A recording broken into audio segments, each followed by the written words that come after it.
where I will be starting with 3 ohms and Sai Gayatri. Om.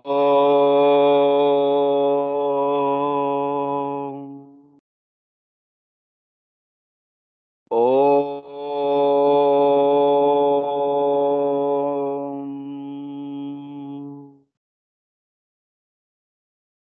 Om.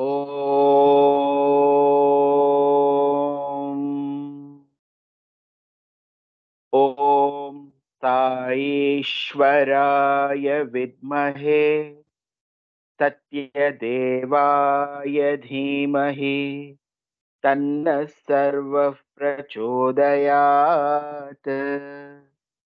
Om Saishwaraya Vidmahe Satyadevaya Dhimahi Tanna Sarva Prachodayat. Om Saishwaraya Vidmahe Satyadevaya Dhimahi Tanna Sarva Prachodayat. Om Shanti Shanti Shanti.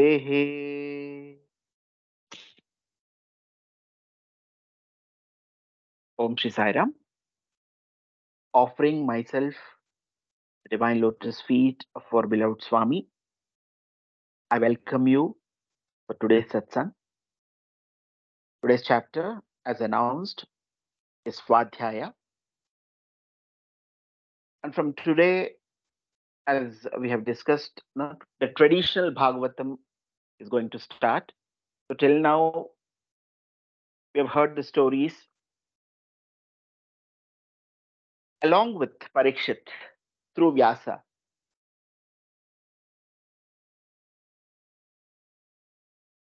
Parikshith was relishing the stories of listening to the devotion, the faith of the Pandavas, how Krishna graced them, how he took care of them like an eyelid, moment, each moment.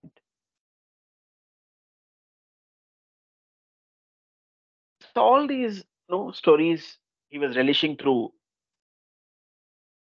Vyasa, and he forgot time totally. I think from 17th chapter, if you see the entry of Vyasa, it would be in 17th chapter. Until this chapter, he stays with and he continues narrating the stories of Krishna. And both of them lost time totally.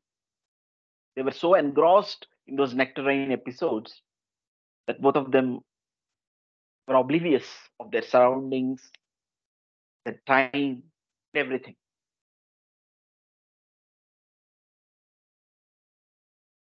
Parikshit was in great that ecstasy of listening to those episodes. Finally, he realized by these birds chirping, cock crowing, and hen clucking, the Suprabhatam and those temple bells, all these things made him realize that the dawn broke. The entire night they spent in this wonderful nectarine episodes of Krishna. They lost totally time. Just like we know, it happens with us. We can easily connect to that. When we start listening to stories of Swami, listening to Swami, even some watching sometimes his satsangs or episodes or many things, we just lose time. No wonder the same thing happened to Parikshit. Imagine if stories of God are like that. If we are in the presence of God, can we ever feel the time? No wonder Vijayamma in her book Anyata Sharanam Nasti, how she wonderfully describes those beautiful episodes where they used to talk to Swami, and Swami used to spend time with them so long, early days in 40s. No one used to be there, only few devotees, handful of devotees. And Bhagavan used to spend time till 12 o'clock, 1 o'clock at night. They used to be, on the court, nicely talking to like a friends. And, and early morning again, they used to start ablutions at 4 o'clock. So absolutely, they used to spend months together in Parti, completely oblivious of everything else. So that's the beauty of, of the Lord and all. The same thing here, Parikshith, because Parikshith could not experience what his grandfathers had experienced, where, as in the physical proximity of Krishna, he was only rejoicing, he was only enjoying those nectar through his ears, listening to those beautiful episodes. So as the dawn broke, even Vyasa realized it was time. Oh, I've come for a short while, and you made me sit the entire night. We both of us lost time, so this is the time to go now. So I'll be leaving. So the moment he saw Vyasa leaving, again the despair, his mind, his heart was full of despair. Not in a worldly sense of despair, because he was longing for the Krishna. Where he is going and how can I listen to Krishna? Who will tell me these episodes? How can I know more about my ancestors and their beautiful stories? And his heart lamented. He prayed in within, please don't go. It has to, he has to go, has to leave. So Vyasa left. And Parikshit was in that ecstasy of just contemplating of those stories, whatever he had heard, in that joy, in that exaltation. And slowly, normally Parikshit was more interested, in his regular affairs of administration, trying to see that their subjects are well administered, they are not influenced by Kali. All these things were there earlier. But after this Vyasa's arrival and exit, after this night, entire thing changed. He felt disinterested in any of his affairs of his kingdom or anything personal. He just wants to spend with himself, just reminding himself and longing for Krishna. He wanted to be alone. He wanted that solitude. He wanted to distract himself from the worldly affairs. That's what his state. So he chose to go to forest, as forest in the name itself, for rest. People go. And he calls for the arrangements to be made for hunting. Those days, it was a dharma of a king to hunt the wild animals, because it's his dharma to protect all his subjects, all the domestic animals, all those herbivorous animals, sadhu, jantu we call. So all these things have to be protected from the wild animals. So to keep the number of wild animals under check, they used to hunt. So he this time, yes, every time he used to go for hunting as his dharma, but this time he wanted to somehow want to spend time alone in solitude. That was he was retiring to forest, not with interest, with any interest of dharma or anything else. Everything is now Krishna for him. So when arrangements were made and he was called, so he was literally, Swami nicely describes, he was literally dragging his body somehow to get into the chariot with no emotions, nothing. He was not excited. He was just going with complete disinterested, with complete dispassion.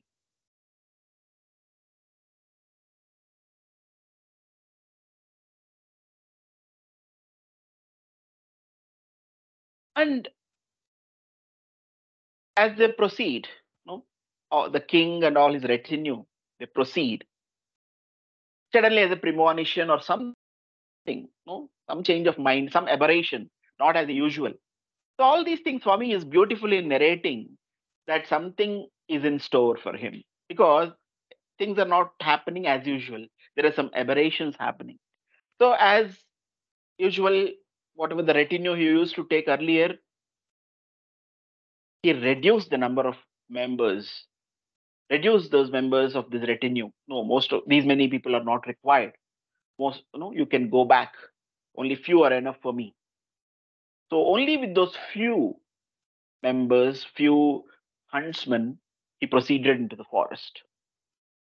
And as soon as he came across the herd of animals, wild animals, that's when he plunged into activity. Till then, he was completely disinterested, completely, full of dispassion. But suddenly, he plunged into activity, jumped into action, looking at them, jumped out of the chariot, descended from the vehicle, and he started stalking those herd of animals with few of his soldiers. And slowly, he started, chasing them. So the entire herd got scattered in different directions, and all his other soldiers, they also, got scattered. They also moved chasing those animals. They, in different groups, they went in different directions. Parikshith went in different direction. He chased and chased and chased and went. Finally, he found he was lost. He was completely separated from all his, attendant, and was chasing those animals, whether he could kill or not, but he was chasing, and finally his mouth was parched, extremely thirsty, and finally found himself in front of a hermitage. That's when he goes into the hermitage and he cries out for water because he is now extremely thirsty. He cries out for water, hungry and thirsty. He finds no one in the hermitage. He gets inside the cottage and he finds in a corner a sage in a deep meditative state. He's in a deep meditation. He's doing his Samadhi state he was in. So there was no response. Obviously, he was in so much ecstasy in the bliss of Samadhi. What can he respond? So he pleaded in his feeble voice because his mouth was completely parched. His throat needed water badly. Swami, Swami, please give me water, please. He couldn't, no, there was no response. He found everywhere, he went and saw everywhere, he found no one. Suddenly, everything, he was emperor, everything was at his table, everything was at his beck and call. But now, no one is there to offer water to me, an emperor. Suddenly, that feeling came. Suddenly, Swami nicely describes some ignorance has blinded him. That was never, because we have seen how in earlier episodes how Bhagwan described the personality of Parikshit, how reverential he was, how humble he was, even to his subjects or even to the great scholars or the gurus and all. He was so humble. But this time, for the first time, he felt that emperor is not getting the enough respect he is to get. That ego even gave rise to anger. And with that anger, for a moment, that is a momentary feeling. That's it. That moment he was angry. And while he was turning back, that's when he steps. This all looks like well orchestrated plan of the divine. Why? If otherwise he didn't commit anything. In that anger, he was just returning. But that's when he finds something. Something touches his leg like a rope. When Bhagwan also uses this wonderful metaphor of rope and snake, is often we these Upanishads also tell about the ignorance. When man is ignorant, he'll take rope, he'll mistake rope for snake. The same way Bhagwan used the same metaphor here. So he found something like a rope, but ultimately when he saw it was a dead snake. So impulsively, it's not just to even to disrespect the sage or nothing like that, just as an act of impulse without any thought, because he was blinded that time with ignorance, with ego, a momentary ego, not even a momentary anger. Suddenly, he just throws the dead snake to the neck of the sage and he storms out. This is like a great twist to even for all the listeners. So till now, Bhagwan has kind of elevated the character of Parikshit to such a level that there is none like that. Full of virtues. But suddenly there's a twist and turn where he stooped to this level. Impulsively, he has just put some dead snake to the neck of a sage. So, what was the reason why he is blinded by this ego, blinded by anger? Was it the effect of Kali? Bhagavan didn't use this word, effect of Kali. Somewhere he just hints at the end of the chapter through this sage, Shamika. So Shamika says that, oh, this could have been the effect of Kali. That too, not with the behavior of king, but behavior of his son. Yes, before discussing that, let us now see why, what could have been the reason why Parikshit did this? Why was he blinded by that ignorance? Why was he blinded by that? In spite of knowing all the Shastras, we know how great he was, the embodiment of Dharma. He was the grandson of Dharmaraja. How could he do this? Because he was just a puppet in the hands of the divine, he was just a puppet in the destiny. But Bhagavatam gives a story behind this. Bhagavan didn't use word Kali, but Bhagavatam mentions a story why Parikshit had done this.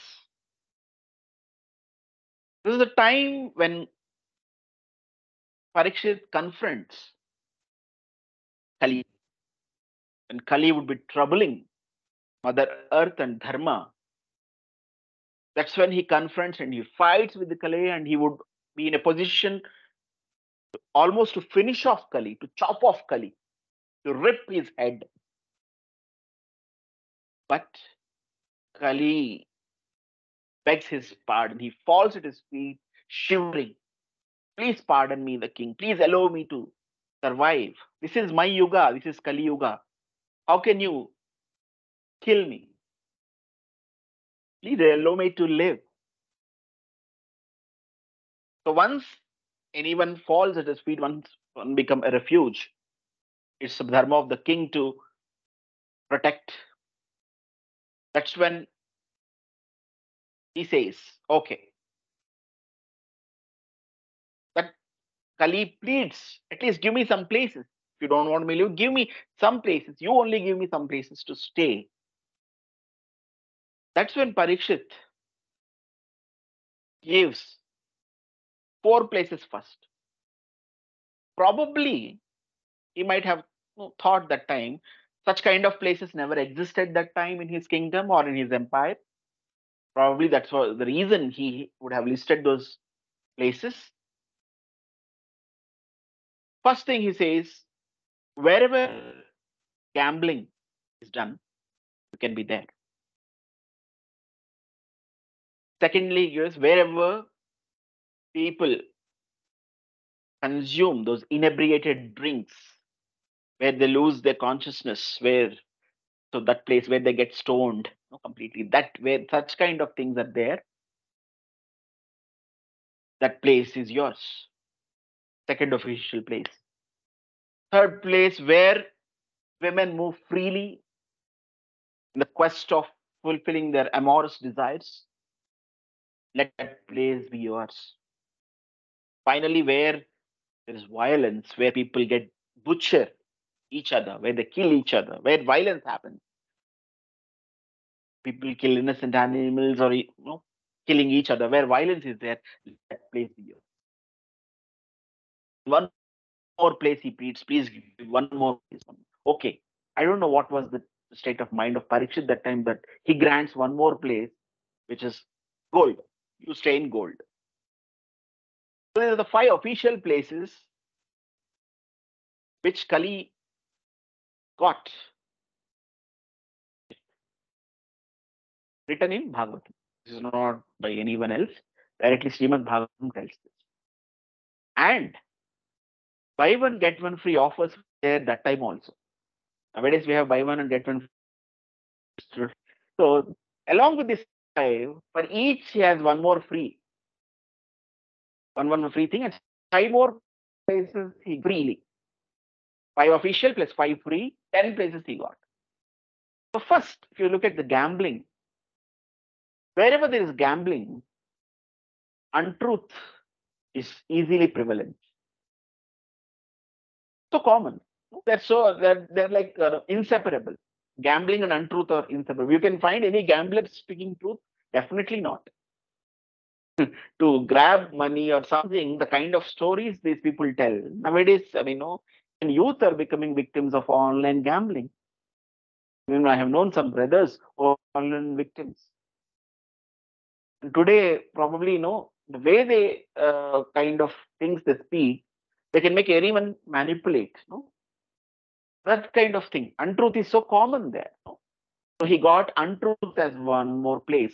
So a freebie with gambling, the place where gambling, a freebie he got, that is untruth. The next one, where the person is inebriated, stoned, he has mada, he has that pride.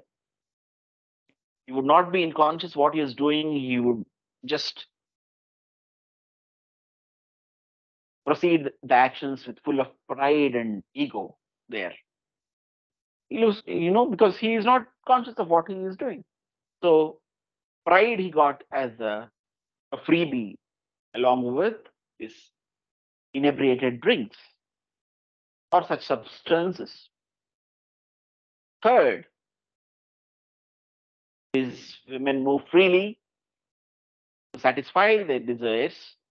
So there is illimitable kama, desire, lust. So he got that as a freebie with this. And where there's violence, there's a propensity of violence. That means when there is violence, the person is so much entangled in violence, so much engaged in violence that he's having the voracious appetite, thirst for violence. He would not even 1 second think that whether someone does this harm to me, what happens to me. He'll never have that discrimination. He takes joy in killing. He takes joy in causing pain to others. That kind of attitude develops. So that propensity was the freebie with places of butchering and places of violence. So that he got freebie in that place. The last gold, there is a greed. Wherever there's gold is greed. Lot more to amass, lot more to collect. I want to amass more wealth, more gold. So the greed is there. So he got that as the freebie with gold. So now he 5 plus 5, 10 places he got.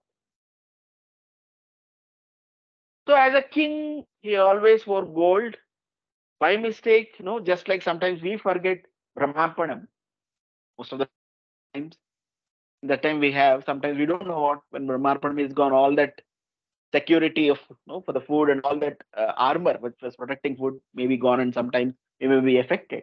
That's how some part of gold on his, that was not offered, because all these kings offer to God, offer mantra. So something adulterated or something that was not offered to God, he must be wearing, and that's how Kali entered him. That's when he saw those herd of animals.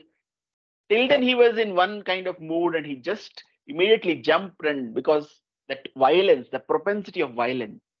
Even Bhagavatam says that he killed so many animals, just like he went on a killing spree that day. Like, except that rat that was seen in moon, no animal was alive. All of them became victims to Parikshith, victims of Parikshith. So that how he killed, and that's how that's when he is lost in the jungle. That's when he is full of thirst.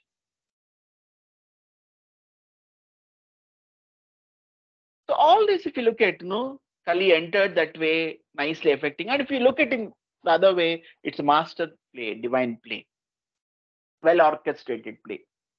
That's it. He was just an actor. Parikshit was just an actor. Rest all it has to happen because we know what big thing is going to come next that we'll see in the next episodes. Till here, at least we can try to understand why Parikshit, who was the embodiment of Dharma, who was the pinnacle of the virtues, had done this. That's the effect of the Kali. Means every one of us can be affected because all other, whether all these first things we may be aware of, or we may be distant from these the first official places. But if you look at the freebies, I think most of us we are attached to these freebies. So somewhere Kali is affecting us through at least one of these places. So we should be more watchful in all these things, whether we have these kind of propensities, whether we have these qualities. So now,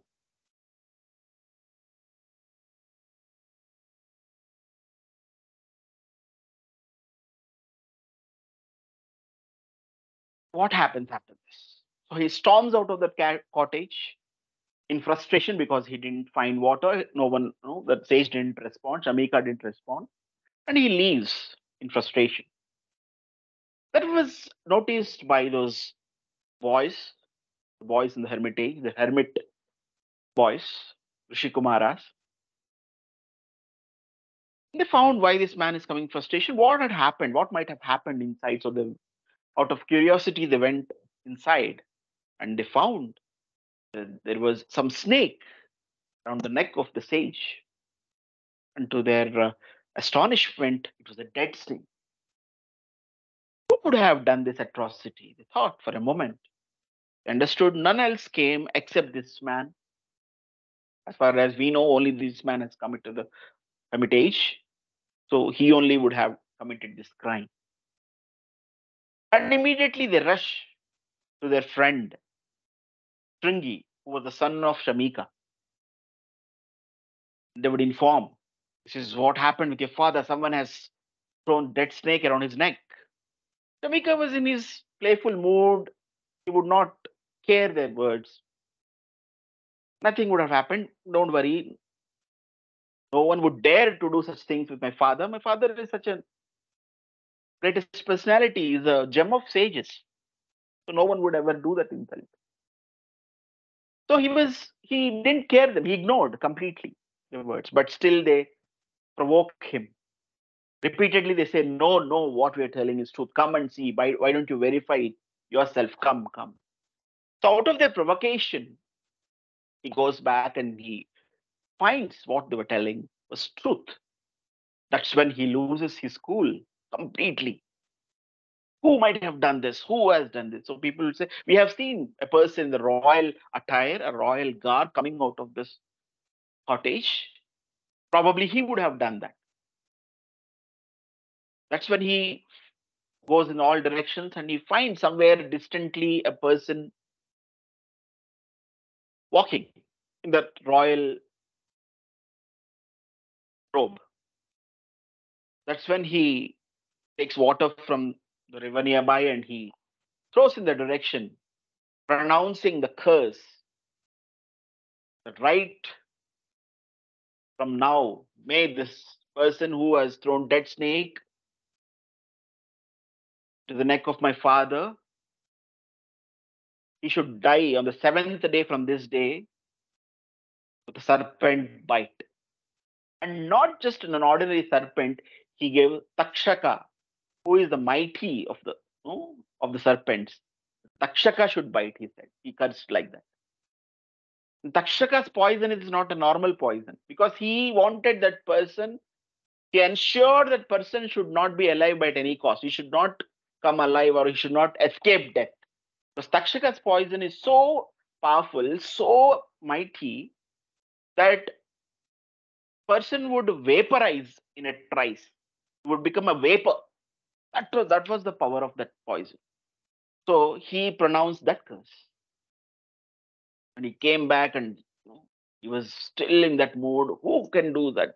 How am I alive to see this insult happen to my father?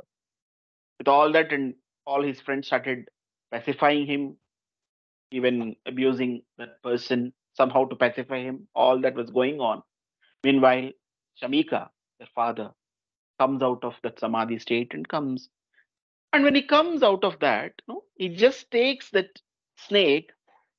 His reaction was just, no, what a big deal. Just like as we brush away, as no, ant or something like an insect, he just keeps it away. Just no, he takes it and just puts it aside, as if it is not a big deal. And he finds these people, no, he finds all these children and his son, they were lamenting, they were crying for what happened. So finds what is the cause? Why are you crying? He didn't even find, no, he didn't even ask, he didn't even got agitated. Hey, who has done this? Who has thrown snake to my neck? No, he just kept it aside. That never bothered him. And they started, no, telling someone has thrown snake at you, all that. What a big deal it is. Someone out of ignorance would have committed this. And you people lamenting and discussing about it, no, making something such a minuscule thing, you are making it a mountain. That is ignorance. This is so better you guys don't think much about it. You just go and play. So it was nothing for what had happened, where he has pronounced curse, the death curse. For that, for in the eyes of Shamika, it was nothing. It was not an offense at all. That was his maturity. That was his spiritual evolution. Same action here. It was nothing to somebody. No, for someone else, it is a matter of where he pronounced curse. So that was there, and later, slowly he takes Sringi into his lap and says, "Why you're lamenting? Don't worry." He tries to pacify his son. He says, "No, father, it's not an ignorant person who has done this. It's a man in the royal robe, a king has done this." Suddenly, he would not believe because no king, he knows about Parikshith or he knows about many kings that he does not believe. No, king could never do this. It's impossible for a king to do this because he knew what shastras they would learn, what reverence they have for sages. So he would never believe.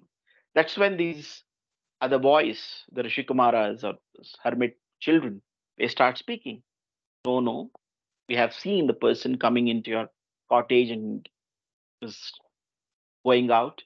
So that's when we found the dead snake in your neck. That's when we went to Shringi, and that's when he came back and he verified the truth. And he pronounced a curse that that person would die in 7 days. The bite of serpent, bite of Takshaka. That kind of enrages the sage. How could you do this? No, the finding a snake over his neck didn't enrage him, did not make him furious, but the curse that was pronounced. How could you do this? This is nothing. And you are given that punishment, the highest punishment, you are given death. How could you do this? You have brought disgrace to my lineage. You should be an exemplary to all other no children here, all other boys, hermits here, and you have tainted the image of a Rishi Kumara. You are not fit to be. How could you be so reckless? A recluse cannot be reckless. How could you do this?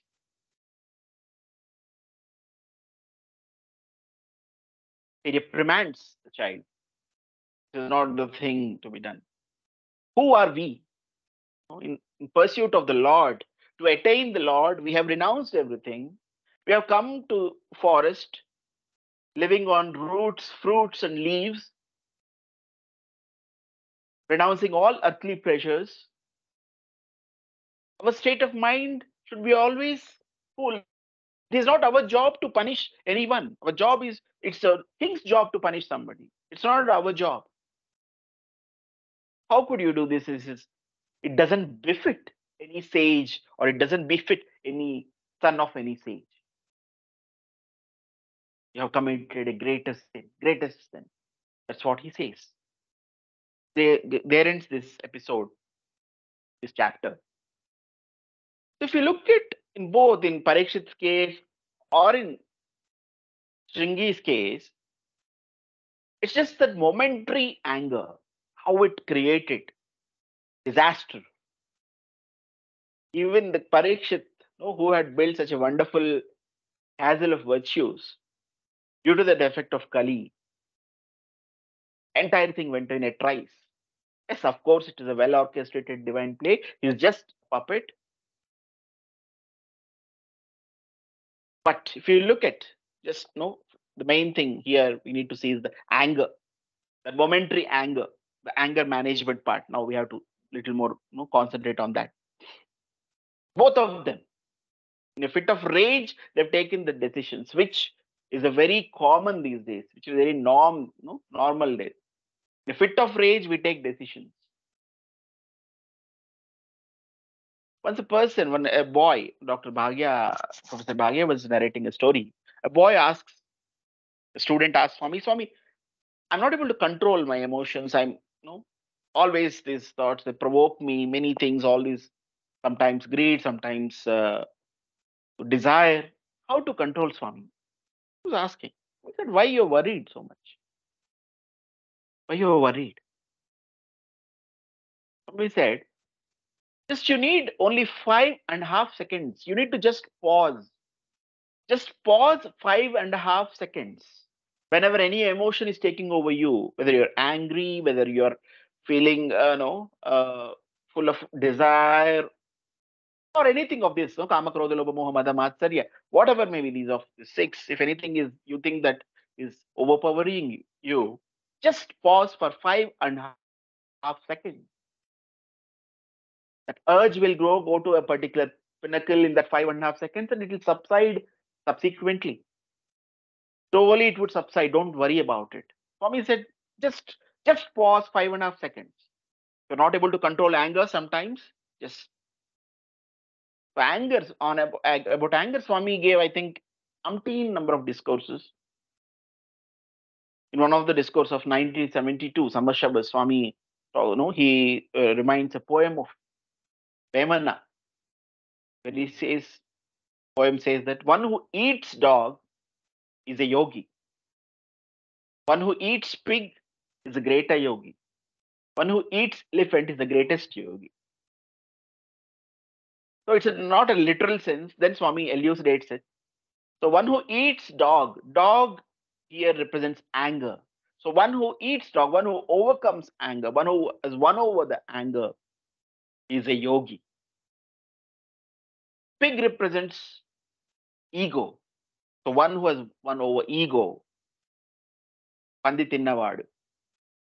That's what he says.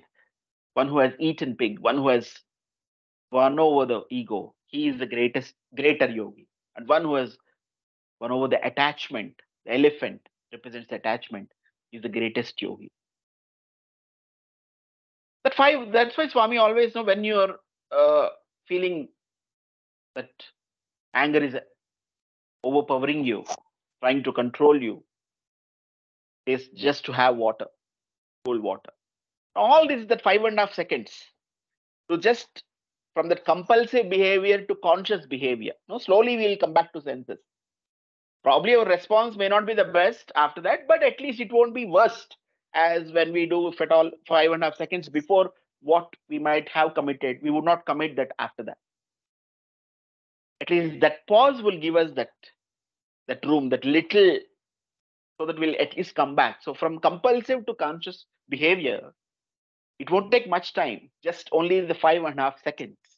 So every time I think if we remember this, just that 5.5 seconds pause, whenever something is bothering us too much, where emotion is controlling us too much, okay, let it pass through us. 5.5 seconds, just be still. 5.5 seconds, let us pause. It will automatically pass through us. Slowly, as Swami says, it subsides. We may not have that much urge. We may not pronounce curse of somebody or yell at somebody, or we may not shout at somebody. Something like that. At least we will, to a certain extent, we will be better, if not the best. See, if you remember, once I've shared one of the stories related to this, I mean, in connection with anger, in one of our Mahendra sir's Vahini Swādhyāya session, where it was the time where here you can see the picture of Swamiji. So he was the 33rd Swamiji of Sringeri Sharada Peetham. His name was Shivabhinava Nrsimha Bharati. So that was the time, I think, British time, early British time he was. So he and his retinue was going the forests of Sringeri, and they had a custom. All these gurus on the custom of the Sharada Peetham is during the sunset time, wherever they are, they're supposed to offer abhishekam to the Chandramaulishwara Lingam. The Chandramaulishwara Lingam was supposed to be a lingam that was procured by or directly brought by Shankaracharya from Kailash itself. It is still there. You can find Gurujis doing Abhishek every day. You can go and see also. That time they chant Rudram and all in Sringeri. So that passed on from all these Pitadipatis, all these Gurus. So that was the time, and he just arranged a tent, and in that he started doing the puja and the Abhishekam to the Lingam. That's when the forest ranger, British man, he would be coming and he would be taking the blessings of the Swamiji.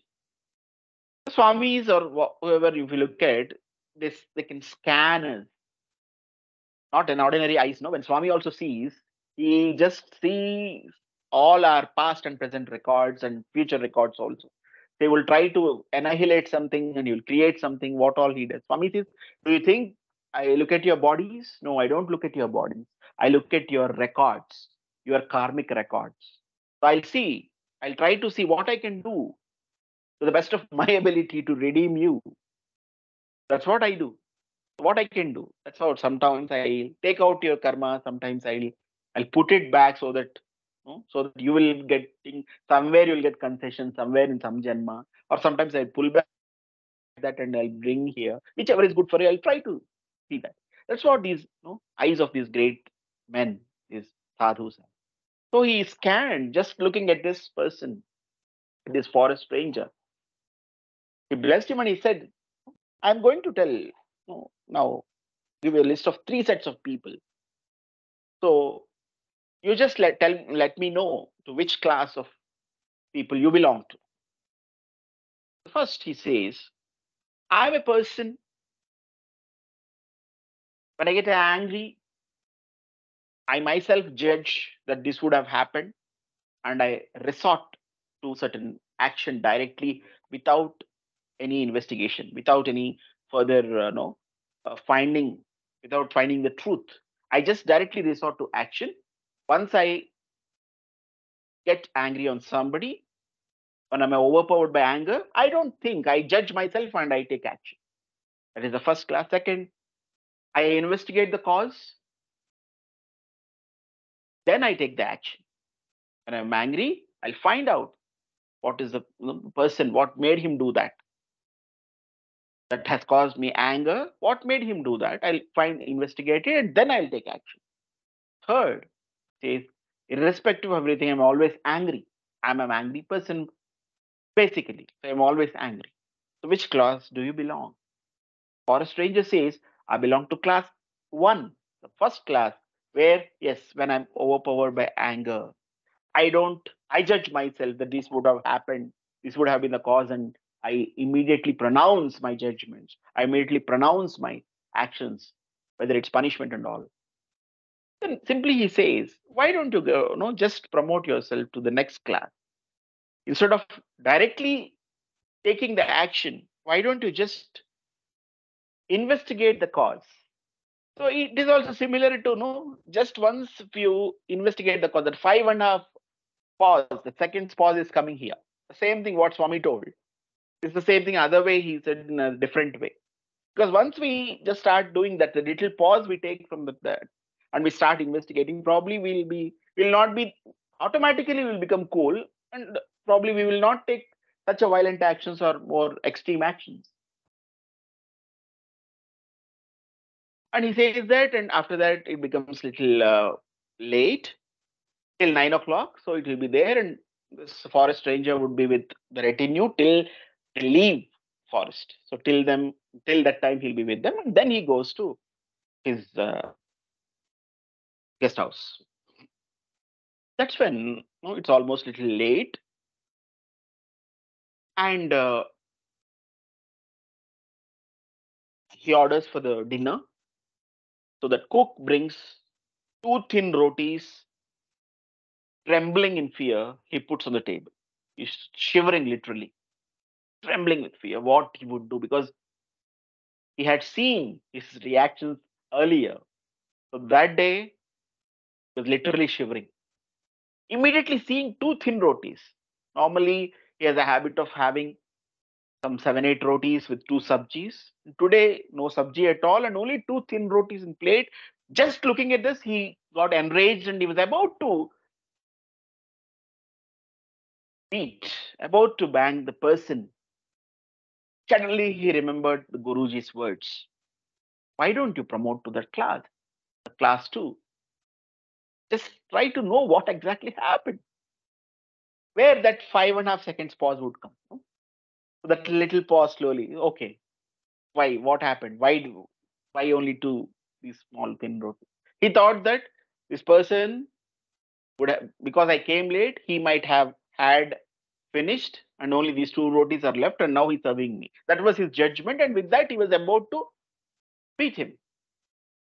But now he remembered Guruji's words and he tried to investigate the cause.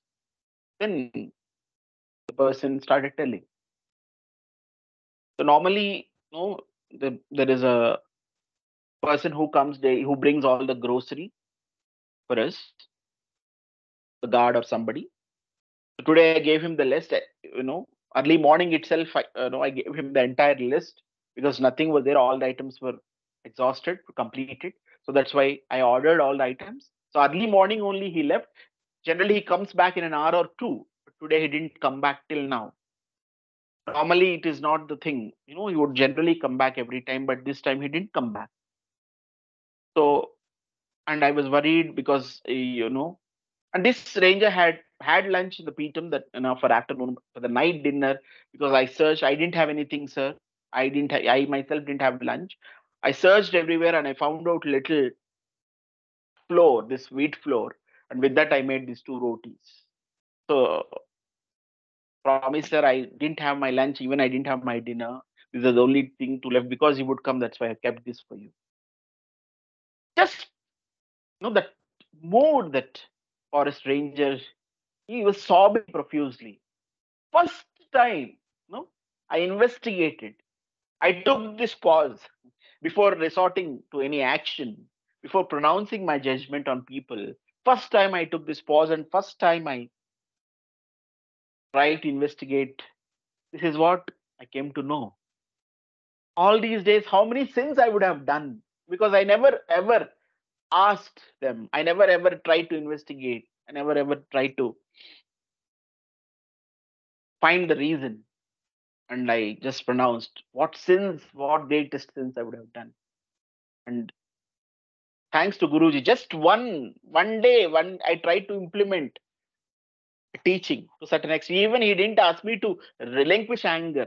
He didn't ask me to leave anger, but he said just promote, at least investigate the cause. That's what I did today, taking that little pause, and this is the result of that. So that little pause is always required whenever something is overpowering us. Had it been, even Sringi would have taken that pause, or even Parikshith would have taken the pause, the consequences would have been much different. Of course, that is a divine play, orchestrated, that has to happen for the reason. But if we consider it as a story and a lesson from it, which we can apply in today's scenario in our daily life, probably this is how we need to. And if you look at even the way how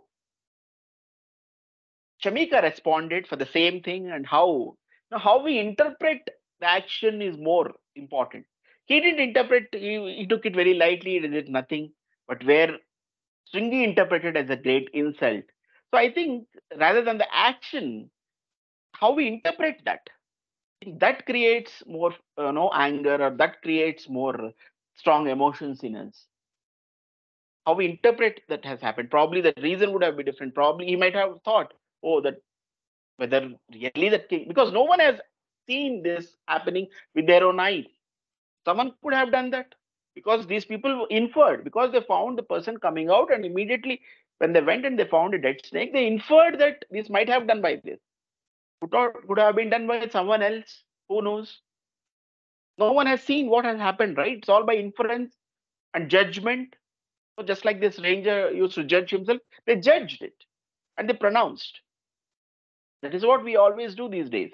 We judge and we pronounce, and we don't think twice. We don't give a second thought, and we immediately pronounce judgments, pronounce curses, even yell at people. No words cannot be taken back. That's what Swami says here. That's what curse here cannot be taken back now. What to do? The greatest sin has been committed. We look at this only if you see Samika, when he has attained that stage, where he has attained the stage where he knows that oneness, what is what, because he could attain that Samadhi state. He has attained that Paramapadam, no? That is a Jivan Mukta, you can say, who knows the oneness of all. Unless otherwise we reach that stage, we are all imperfect. All of us are imperfect at any stage, at any given stage. Even if you look at here, the greatest virtue, the pinnacle, who was Parikshith himself, could commit mistake of his level, something. Whether it is divine place, that is a secondary thing. But mainly, he also committed a mistake. Where indirectly Bhagwan is driving a point home that till you realize that you are the Atman, till that stage, our life is this game of snakes and ladders only. We'll go up, some other thing will bite us, some ignorance will cloud, sometimes will come down, again we go up. So this is ups and downs are natural. So I think the most important thing we need to here understand is we need to forgive others as well as we need to forgive ourselves also. If at all we need to move on to the higher stages, we cannot be stuck somewhere in some square. We cannot be stuck here. This snakes and ladders, if you see in Telugu, it used to be there when we used to play in childhood. Normally in English, we find only snakes and ladders or something like that. In Telugu, it used to be like as if it is a perfect representation of a life. The Paramapada Sopana Patamu. It used to be written on the top. Even now on this, you can see who can understand Telugu. Paramapada Sopana Patamu. So it is for the Paramapada, Sopana means the steps to Paramapada. So this is a chart of life. So where we progress towards next. So ladders are the progression. These are the progresses that we make. Somewhere some ignorance would cloud it, just like it happened to Shringi, it happened to Parikshith. We'll come down, again we'll. So these are natural in life, but we need to anchor ourselves to Swami and proceed in this life and forgiving ourselves and forgiving others. And that is most important. We need to forgive ourselves too. Otherwise, we'll be stuck. We carry the guilt or we carry that, we'll be stuck. Somewhere we need to forgive ourselves. This is how most of the time say why we take life so seriously, which is nothing but a game designed by gods. Just like God has orchestrated this divine play. He made this Parikshith and Sringi and all these puppets, and he is playing. Why we are taking it so seriously? That's what they say. Why we are so much serious in this life, which is a game for gods. Let us enjoy the game. Just be part. Let us play our part well, anchoring ourselves to Swami as just following his teachings. Watch your words, actions, thoughts, character, heart. Just keeping a watch, at least trying to certain extent, implementing his teachings. That taking pauses whenever required, that 5.5 second pause, and that's how we'll be able to progress. One day we'll progress, just like Samika. We also will progress to that stage. Till then, yes, these ups and downs are natural in life. We have many snakes that would bite. It seems today, coincidentally, we are talking about snakes. It is World Snake Day, it seems. So we're talking about snakes here. So they say why they remember, no, they named World Snake Day because they say they are important in that food cycle. So also, probably these snakes are also required in us. We have one final snake, just like Takshaka is there in the life of Parikshith. We are also going to face death, no? So that snake is going to bite every one of us, no doubt about it. The Kala, the time. Definitely, that big snake is going to bite. In between, the small snakes will bite, and we sometimes we'll be bitten, and that's okay. We'll progress, and let us not get stuck in this. Let us go finally, because if you remember that big snake, I think we'll let loose all these things. So just go with our sadhana, whatever happens, and just forgive ourselves at every point of time. Try to implement, try to, as Swami says, take those pauses and try to see how we are not controlled by emotions, rather than we become the master of our emotions, master of ourselves. And that's how the things go on. Otherwise, we'll be stuck here. We'll never forgive ourselves, we'll never forgive others, and we are stuck in this life. We don't know what would be our next birth. We are stuck like this. No, getting human birth is only tough. So the time is ticking. So why should we be too much stuck with these small ladders and small serpents? Let them let loose of these things and let us aim at the bigger thing. The Paramapadam, if you see the last upper row, there is no snake there. So that is the safest zone. That's the only zone that where Shamika has already reached. So unless otherwise we reach that zone, we are not safe. We all these ups and downs are there naturally. Let us accept this in this life. And let us get anchored to God. Let us do a bit of sadhana, a bit, whatever, and heal grace whenever we are sincere. As Swami says, my personal departments are service, love, and sadhana. So once we are putting our wholehearted efforts in our sadhana, wholehearted efforts in love, with love and service attitude, he'll take care. He'll personally come and take care. We can see his acknowledgement, see his response much quicker. So with this, I close today's chapter and I leave it for discussion. I think a lot many points are there today to discuss. The anger management and many other important is anger management and many other things also. The momentary, pronouncing judgment, cursing, how to even if you look at Sringi, initially he would be heedless to the words of his friends. Later, he would listen and come back and see. And when he would be pronouncing the curse, in fact, friends would be stopping him. But that time, he would not be heedless. He would pronounce. If he is heedless, he could be heedless in both times. So we are selective here also. So we try to do whatever we want to do. We may blame somebody because of them I would have done or something like that. So there is no consistency in the behavior. He was initially heedless, but later he heard. Second, he should have been heedless, but he didn't hear to them and he pronounced the curse. So that is also there. Ultimately, we have to take control of ourselves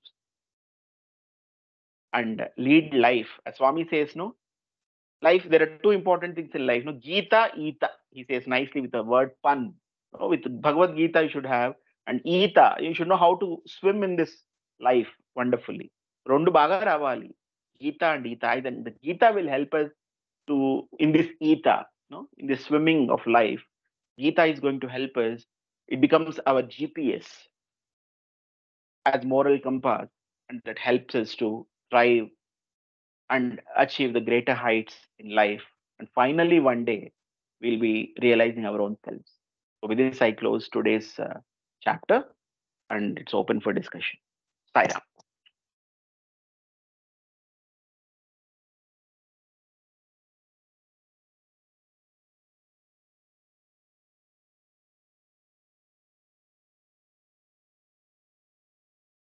Sairam Suman, my apologies. I had to join little late. I had a break in my connectivity, but still managed to get back and enjoy your presentation.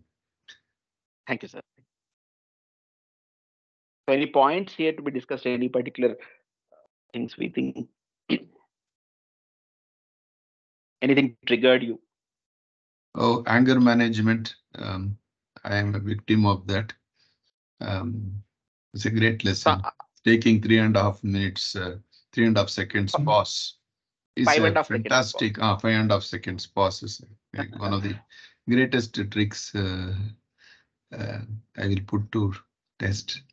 Thank you. Till now, anything you have done to try to control yourself whenever anger tried to overpower you? So what are the things you would have taken till now? Definitely would have taken some measures, right? Correct. Yeah. Yeah. Swami used to say, go to the washroom, open the tap, watch the water Yeah. flow, Yeah. things like that. Take a deep breath, move away from the situation. Some 6 or 7 techniques, but this Yes. one Yes. was a These are unique one. ultimately, yeah, 5.5.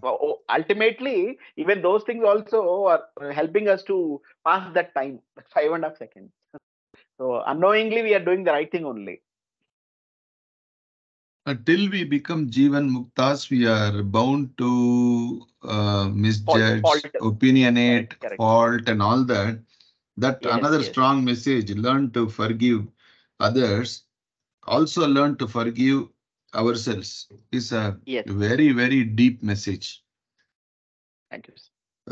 Often, if we don't do, we sulk, complain, and use that negative situation as an excuse for not moving forward in life. Yes. Somehow, there are people who enjoy the wound and keep scratching it rather than allowing it to heal. We need to drop our past and stay in the present. And if the moment you regret that you have committed a wrong by itself is a redemption process. And for that, Swami's grace is extremely a must. Yes. Yes. Absolutely. Sairam Suman, Yes, sir. Please. it's beautiful what you brought out today, this anger management. I think it's so true. I was just reminded of the program we run. It's a McKinsey program. It's called Lead Self. You know, Okay. that is leading yourself. You're always leading others. How to manage this, how to manage that. But how are you managing yourself? That's a program we run. And in that, Okay. this emotions management is one of the uh, what shall I say, modules. And in that, we call what is called as the amygdala hijack. Exactly what Swami said. That 6 second Okay. pause. We call it a 6 second pause. Swami Okay. has been sharper, 5.5 seconds. So we say, supposing somebody's shouting, we say, hey, what happened? There's an amygdala hijack for you? That's what we say. So it's a very, very powerful technique, and one of the highlights of this program that we run, this has really helped a lot of people who tend to be very reactive to become more reflective. Okay.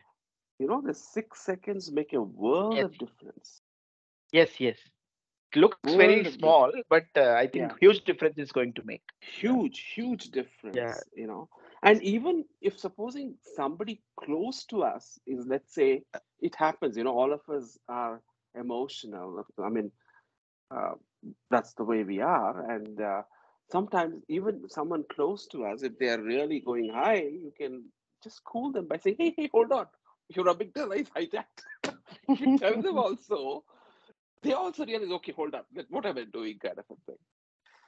So instead of we also pitching in and arguing, that's where we all go wrong, right? Like somebody shouts and we Yeah. shout back, and then we have this wonderful situation that we create, and then we are wondering, what did we do? Why did we do? And like what this guy, Samiksha, right? You said his inappropriate or Shamika. Shamika's Shamika. disproportionate response. That's what we all do. We also sometimes get into this disproportionate response and get into That is this regret. Shringi. Shringi's response. Sorry, Shringi. okay, yeah, the Sringi, the sun. Son. Yeah. And that's very So, any true. example, anything you can give where you have applied that 6 second thing? in your life, or probably any real-time case you have seen? Any real story, if anything, can you share with us? I can tell you Yeah. this, but I can say I'm work in progress. Okay. I'm not really traveled there. So I myself am a work in progress, but then I have after this program that we run for Some others, we also are cases you might have supposed to witnessed, no? Yeah. yeah, so we are supposed to experience this ourselves. So we get sometimes very corrupted in corporate. People, especially if you're in a position, people salute, they open doors, all that, blah blah blah. So I used to get very upset when the security used to get delay. I mean, in opening the door or gates or whatever. So we used to really say, "What are you doing, sitting here?" and kind of a thing. But I think after this 6-second pause, sensitization, I've slowly come to realize, come on, hold on.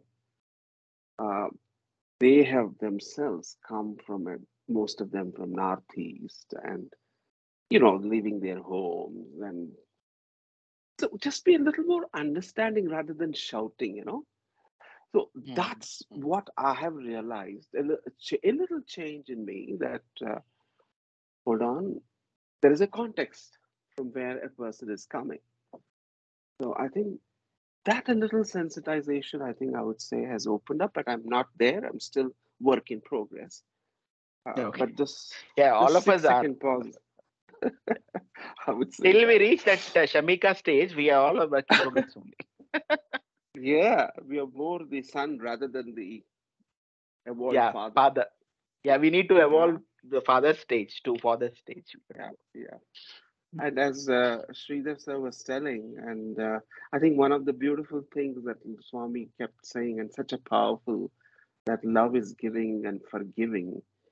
So if we really and truly love people, I think even if they say something, if that forgiving kind of a thing we can sensitize ourselves to, then we are in a better space. But it's not easy. Yeah, Just it's not easy, but help. help ever Like hurt. hurt never help.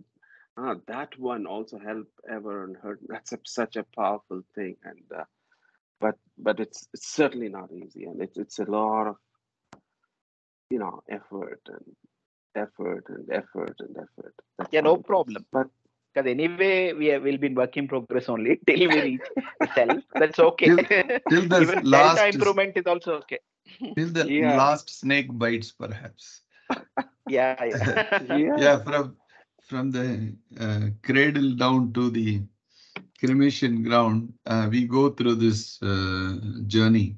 But you're citing that 1972 summer showers, poet Vemanna's expression of the dog, pig, and the elephant, symbolizing anger, ego, and attachment, is another fantastic sharing. Actually, all are interrelated. The anger bloats the ego, and the ego feeds on, and the attachment to your point of view, your opinion, your things. It's a vicious circle in itself, I guess. Yes. So managing, it's just not merely anger. Even wide, as Jagdish has said, as he enters, the security did not open in time. There I am a person in power and position, and I have been ignored or insulted, is the I factor which interfered to even fan the anger. And your attachment to positions, powers. See, I have often seen many government officials, after they retire, nobody even looks at them. They may be in powerful positions. My father was in central government service, and I have seen his colleagues after retirement and all that. Unless you carry some kind of a charishma, goodwill, good work, that giving and forgiving attitude, creating people and their skill sets, people seldom remember you after you vacate the seat of power. One of the experiences which I had come through, I will tell you, as a professional growing in my early days, I used to represent my clients before many authorities, and they would pass orders, and some of the orders would be ridiculous and very upsetting. And when I used to write back my rejoinders in terms of appeal or whatever, I used to use a very strong language or very repressive expressions. And some elders who had seen my drafts would say, hey, why are you getting personal with the officer? He's just doing his job. Whatever he observes, he has put it in order. There is appellate forum.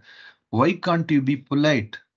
Why do you become personal? So this comes from anger, ego, and attachment.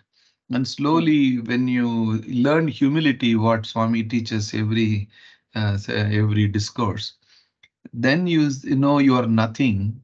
You are just in a game of life. And if you can use these techniques, cool. And then the elders taught me, look at your draft and remove all the sharp corners of your expressions. So my second or third draft would become absolutely diplomatic, polite, and drive home the point without having to be harsh or uh, passing expressions on the other side. This is a learning which happened to me over a period of time in my long journey in my profession. Wonderful, sir. Yeah. Thank you for sharing. I can also add to what Sridhar sir said. I had a boss with me, and sometimes we would get upset. So this is not done. This is not acceptable. And then he would cool me down and said, "I will show you my." There is in the Microsoft, you have the draft as one of the boxes, right? You have inbox, you have outbox. So he would show me the drafts, and there would be quite a few drafts. Many times, like what Sridhar sir said, you write it, but don't mail it. At least you've expressed. Afterwards, go back to the draft and then say, okay, I don't think I should send this. So that you've taken it out on the draft. It is there in the box, but you're not sending it immediately. So that's one other technique that my boss taught me. Somewhere you have to vent it out. If you really can't hold it, okay, vent it out. Put it in the draft, but keep it as a draft. Yeah. Where Shringi should have heeded, he did not. That beautiful explanation, Suman, you were giving. This draft story is a reflection.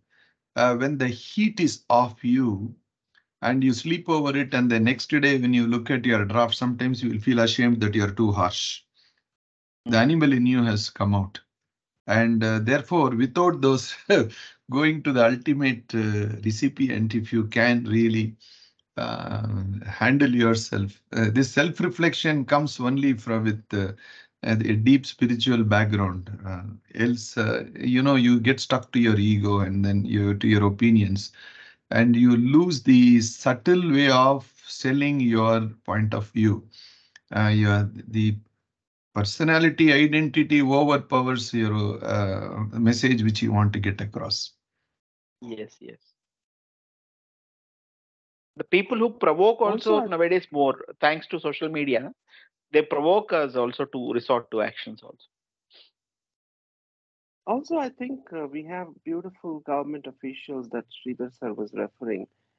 So one great therapy could be go to any government office, and the way they treat you like dirt. Just don't care who you are. How they talk. They only understand one language, nothing else. And I think they really manage your ego. I mean, if you really want to manage your ego, I think go to a government office. They're a great therapist, free of cost. Go more to the government office. And practically we can develop this amygdala, what you said. That's actually a Greek word, if I remember right. And this is another beautiful concept. And it's supposed to be an almond-shaped thing which is inside your brain, you see. It stimulates this. You just Google it, and there is a whole lot of research. What Swami said, it's a science in itself. I'm sorry I missed much of it, Suman, but one thing I would like to add here. See, you said forgive. forgive ourselves, we learn to forgive ourselves. But I found from my experience that yes, you should, one step before that is, you repent, you repent for forgetting, for having forgotten the God in the other person, you are shouted at person. I mean, it happens in let's say in our organization, you shout at somebody. And, that is it's a momentary thing. But first step I find is, okay, it has happened. I repent, Then second step comes to forgiving oneself, And I think, the most important thing, I think, everything Swami says, is everything is attributable to desire. You see, Swami says, you replace the desire with love. It's like a pot,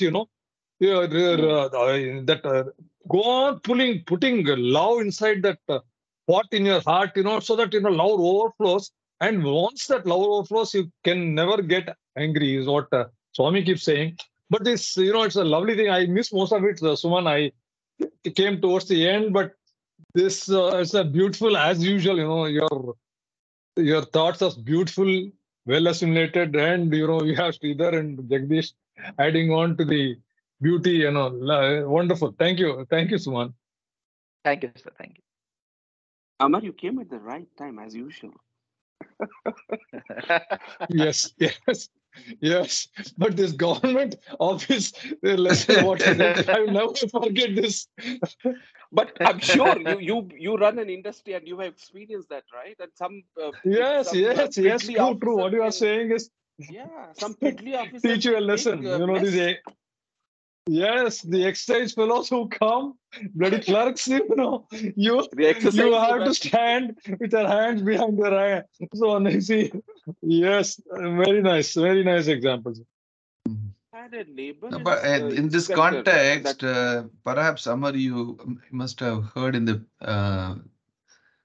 Mahindra session where someone spoke the same illustration of this yes, I remember forest very ranger. Yes, I remember. That forest ranger story, again, is a beautiful story.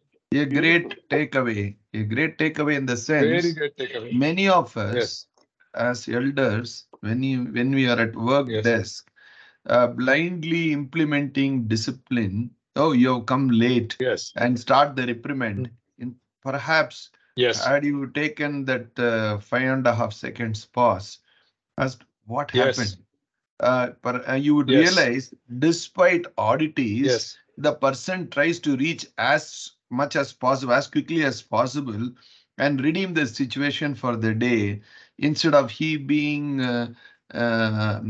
appreciated, he is despised, and that way it's a poor leadership where the colleagues lose confidence in you, and they will look at you more as a barking dog rather than as a mentor.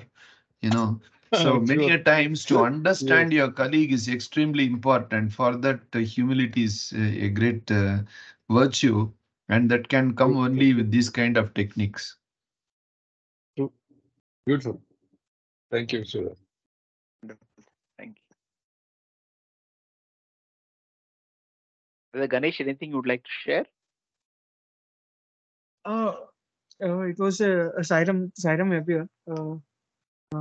It was a eye-opener session, I would say.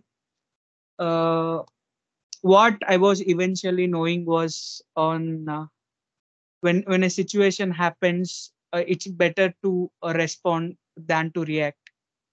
I was looking upon to it, finding the reason for what has happened when you are about to say something or do something.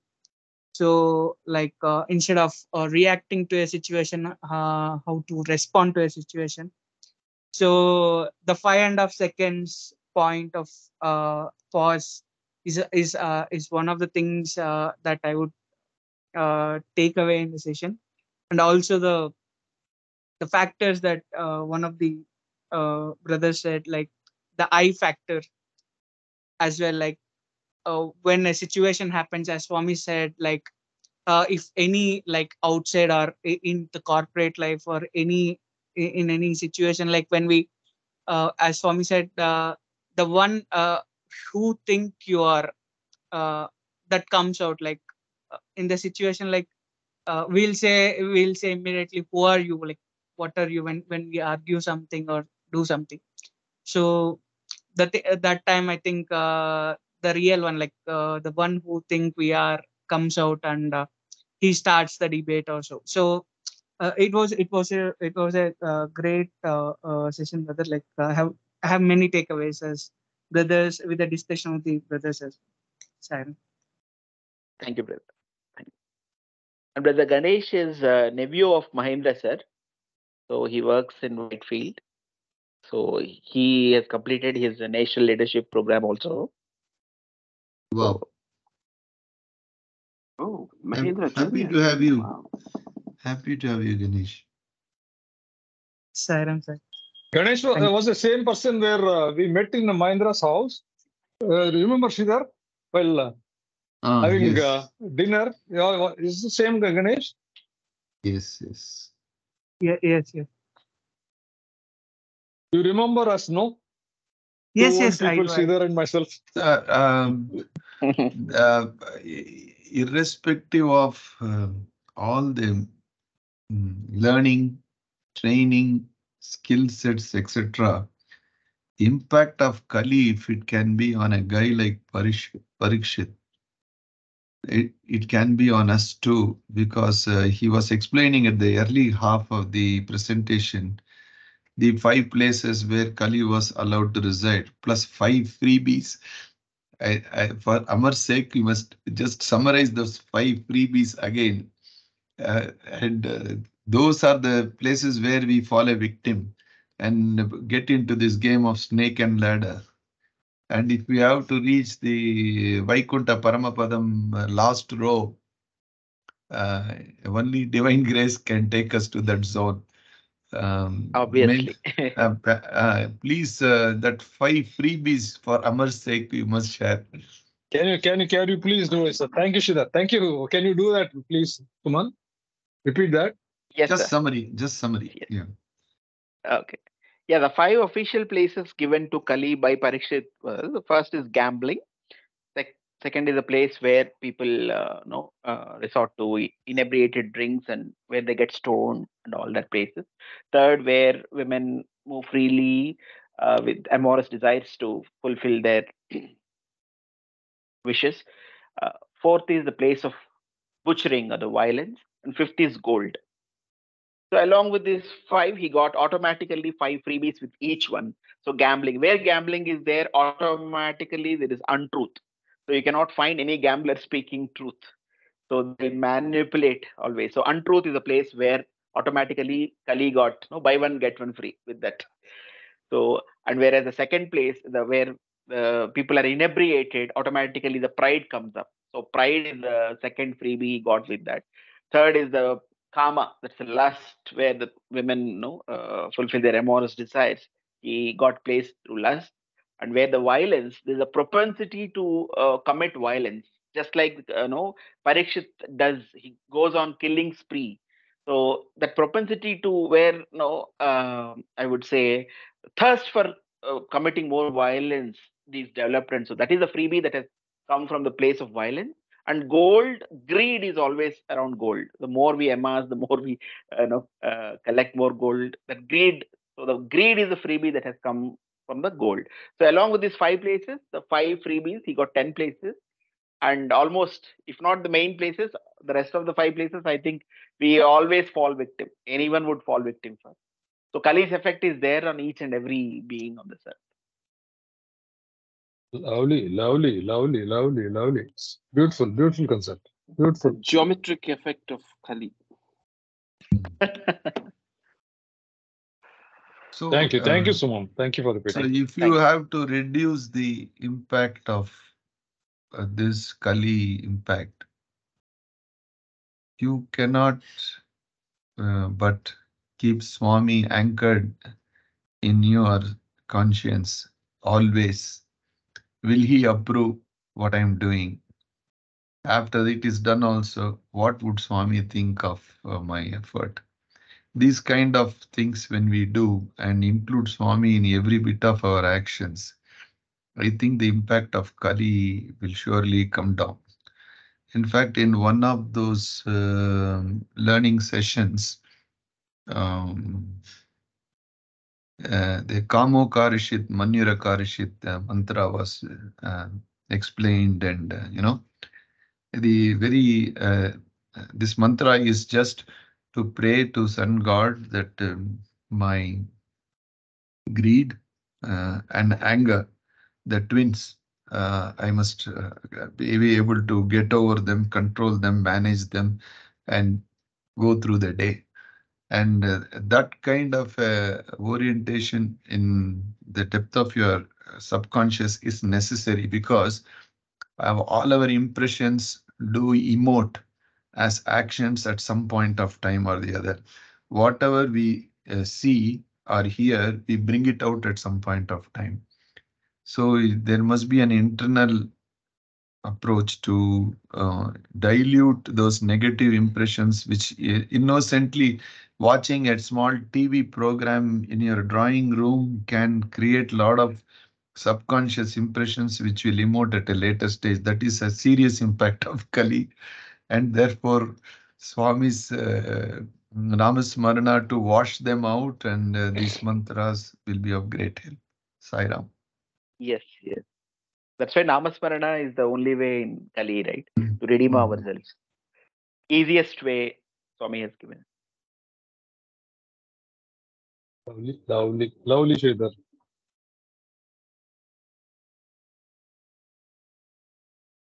Any more thoughts before closing? Any more points to discuss? Your narrative skill is something I always adore, Suman. Thank you, sir. It's all Swami. I leave it to Swami. Yes, Swami takes over. speaks through you. The flow when I keep admiring the choice of words, the narrative skill, the impact which you give when you present. You virtually feel as if now Parikshith is violent with all those animals and running all over the place and getting a dry throat, and then the recall happens because the depth of your narration is so skillful, so blessed you are, Sai Ram. Don't you think we will feel like going on listening to Suman all day?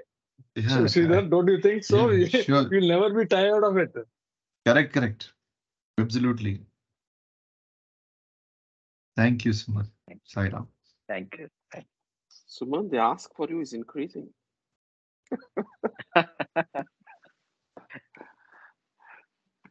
Right. Okay. We close today's session with Asatoma. Asatoma Sadgamaya Tamasoma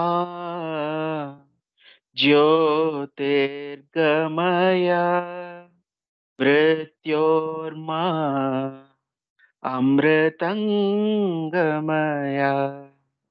Om Shanti Shanti Shanti. Tamastaloka Sukhino Bhavantu. Tamastaloka Sukhino Bhavantu. Tamastaloka Sukhino Bhavantu. Om Shanti Shanti Shanti. जय बोलो भगवान श्री सत्य साई बाबा जी की जय. Thank you all. Thank you, Suman. Thank you. Sairam. Thank you, Thank Suman. you, everyone. Kuman. Thank you all. Thank you, sir. Thank you. Sai Ram. Thank you, Sai Sridhar Ram. Suman. Sai Ram. Sai Ram. Sai Ram.